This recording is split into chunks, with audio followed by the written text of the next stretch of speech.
Brink takes place on the Ark. It's an immense artificial floating city at sea, built as part of a contemporary green vision, but now existing in 2045, and having lost contact about 20 years beforehand with the rest of the Earth, it exists in complete isolation with what were originally sustainable resources now in limited supply.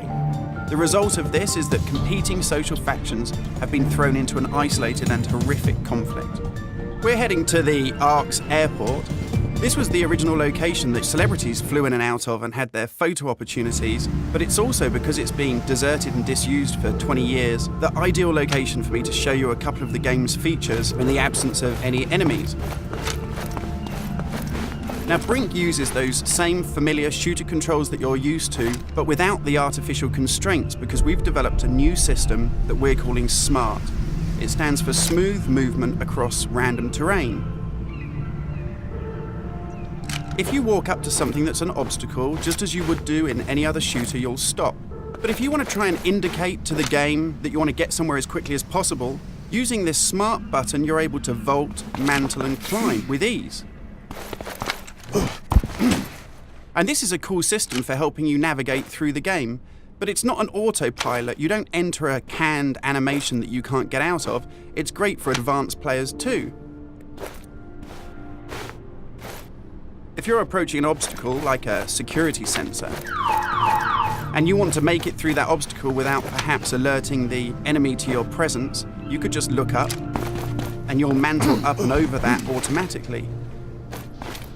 And by the same token, if you use your same SMART button just running towards something and looking down, you'll indicate to the game that you're able to slide under something. And this is really important because in Brink, we want you to be able to make tactical decisions about where you go and how you play. It's not a rail shooter where you're on a kind of minecart witnessing canned cinematics.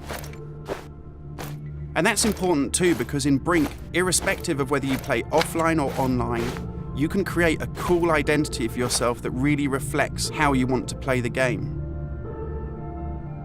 So in Brink, you take on a combat role that suits your preferred playing style, whether you're on the front line attacking the enemy or perhaps at the rear doing support. You'll take part in military objectives as part of a coordinated squad.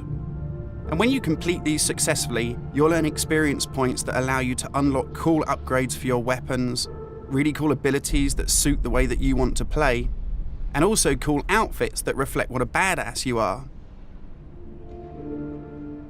And you can do this irrespective of whether you play offline in traditional single-player style mode with no internet connection, or play cooperatively with up to 7 friends, or go online and play fully where the entire game is full of strangers.